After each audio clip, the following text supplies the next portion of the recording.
I'm going to talk to you about the tech talk about the author Cary Fowler. He's an expert on genetics, and the title of the video is "One Seed at a Time: Protecting the Future of Food." Okay, so what I'm trying to explain about this video is to have a consciousness about the importance of seeds, because a seed is the basis for agriculture, because from one seed you get a plant, and from that plant you get more seeds to reproduce a species.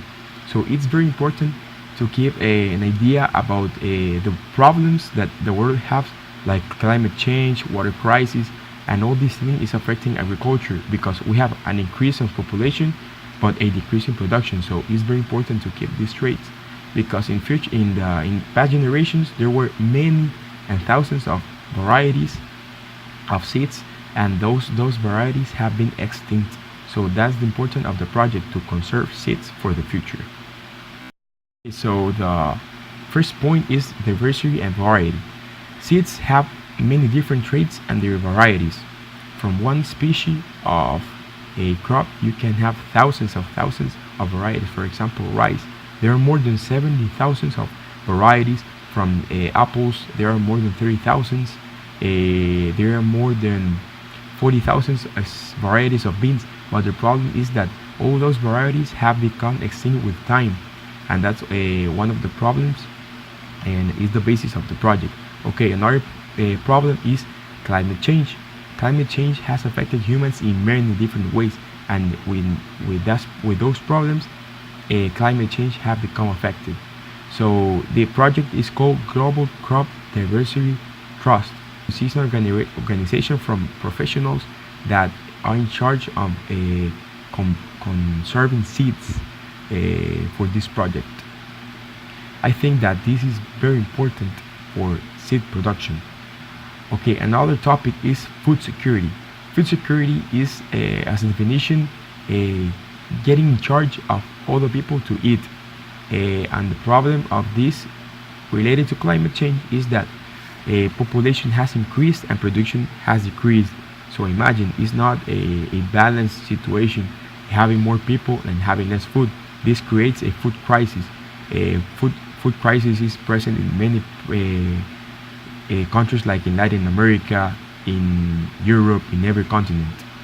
So the possible solution for this in the project is called seed banks. Seed banks, as definition, is another like synonym for calling them freezers. These are the places where the professionals conserve seeds. With these seeds, they use them to have it like a feedback, or having like a mattress. If any species disappears in the future.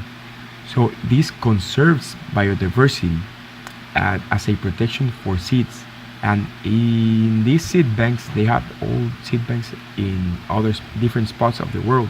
And some disasters have happened. For example, in Afghanistan and Iraq, these seed banks have been destroyed because of war. So it's the same humans continue the problem of the seeds disappearing. So the solution for this of experts were in Norway.